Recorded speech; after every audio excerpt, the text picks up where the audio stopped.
Inside the Shadows. The 1990s.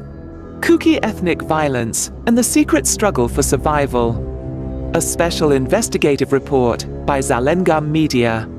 Disclaimer by Zalengam Media. Zalengam Media stands for Historical Truth, Justice and Peace. This report is compiled using survivor accounts, historical records, declassified notes, and confidential testimonies. Our purpose is not to inflame ethnic tensions or glorify any group, but to uncover buried truths, recognize the victims, and understand the architectural mechanics of violence that unfolded in the region. We believe all communities deserve justice, and accountability must be pursued without bias. Introduction. A Storm in the Hills. The Kuki ethnic violence of the 1990s, culminating in 1997, was one of the most deadly, underreported, and politically manipulated ethnic cleansings in modern Indian history.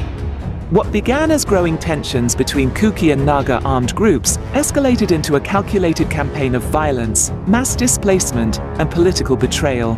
While official narratives often describe this period as intertribal clashes, deep beneath the surface was a web of armed patronage, geopolitical ambitions, religious undertones, and state indifference.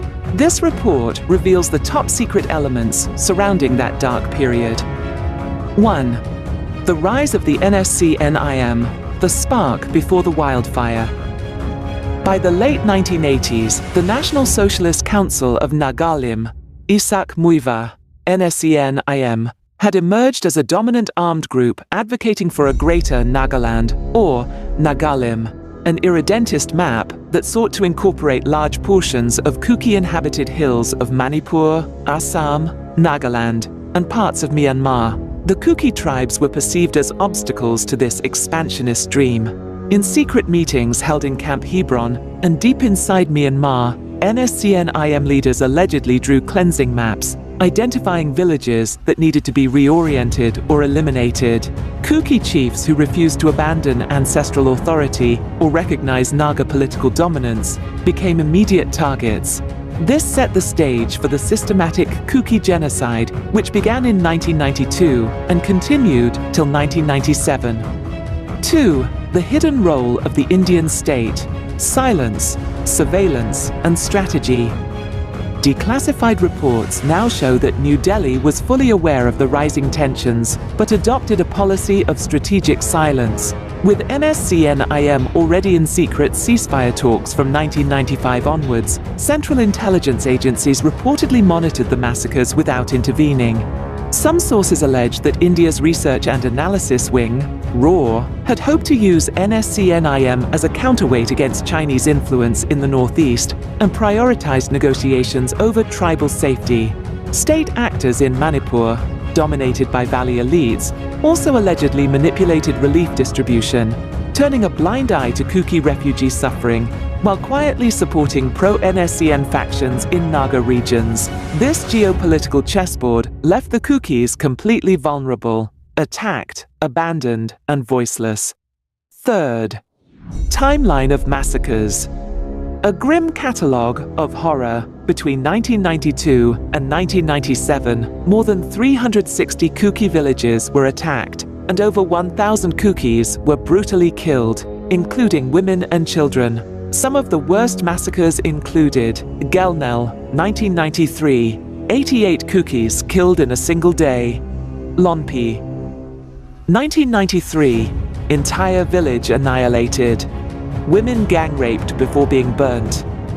Tolan and Jupi, 1994. Dozens hacked to death after being forced to gather in churches.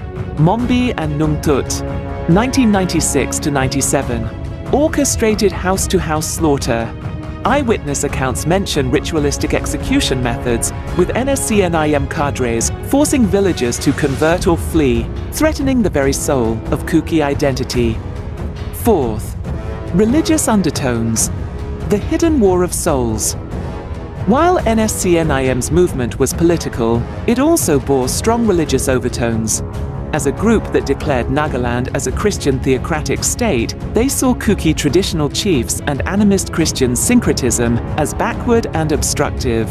Churches that refused to convert to Baptist or Naga-led councils were torched. Kuki pastors were assassinated, accused of preaching tribal nationalism. Naga converts in Kuki areas were secretly used as spies or informants, increasing internal suspicion and fear.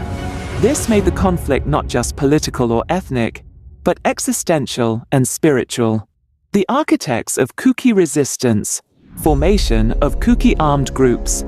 In the face of extermination, Kuki leaders came together in secret conclaves, sometimes in Myanmar, sometimes deep in the hills of Churachandpur and Sadar Hills, to organize resistance. By 1993–94, the Kuki National Army, KNA, and the Kuki National Organization, KNO, began forming military wings to defend villages.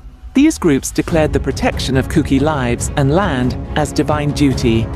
They began training youth, gathering arms, and organizing civilian militias. Secret communication routes through Chin State Myanmar and Mizoram were used for supply chains. Despite being outnumbered and poorly armed, their efforts prevented complete erasure of Kuki presence from the hills. 6. Tribal divides and infiltration.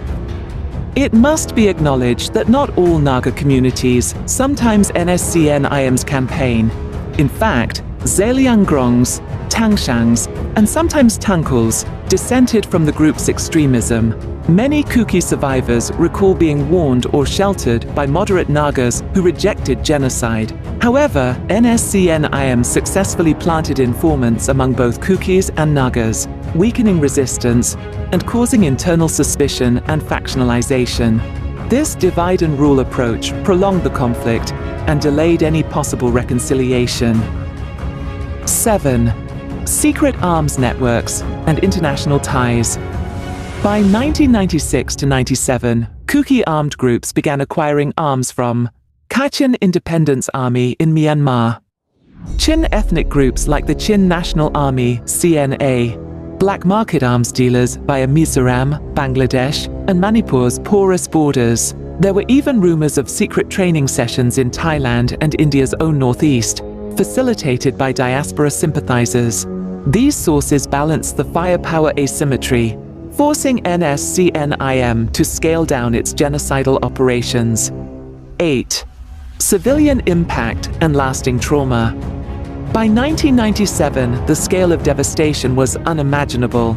More than 50,000 Kuki civilians displaced, living in camps across Churachandpur, Kangpokpi, and Myanmar. Thousands of orphans and widows, many of whom never received recognition or compensation. Entire Kuki languages and cultures vanished from once flourishing villages. This was not just a tribal clash, it was a cultural and demographic erasure. 9. Secret peace, talks and betrayals. In 1997, the Indian government signed a ceasefire with NSCN-IM without consulting Kuki or other affected tribal stakeholders. This move legitimized the perpetrators of genocide, further enraging Kuki civil society. Though KNO-KNA later entered talks, they were excluded from key frameworks like the Framework Agreement 2015. To date, no formal tribunal or truth commission has been formed to address the ethnic cleansing of Kukis in the 1990s. The legacy of 1997 and lessons unlearned. The 1997 climax of violence did not end the war, it merely changed its shape. In 2023 to 2025, ethnic attacks by Meitei militias echoed the same patterns: burning of churches, forced exodus of Kuki villages, political silence from the central government, civilian suffering ignored. This proves that history, when buried, returns with more fury. Conclusion: toward justice, truth, and healing. The Kuki ethnic violence of the 1990s must no longer remain a forgotten chapter. It must be recorded, acknowledged, and investigated with reparations and justice for the victims. Only when the Indian state recognizes this violence as genocide and ensures that perpetrators are held accountable can there be meaningful peace in their northeast. Zalengam Media.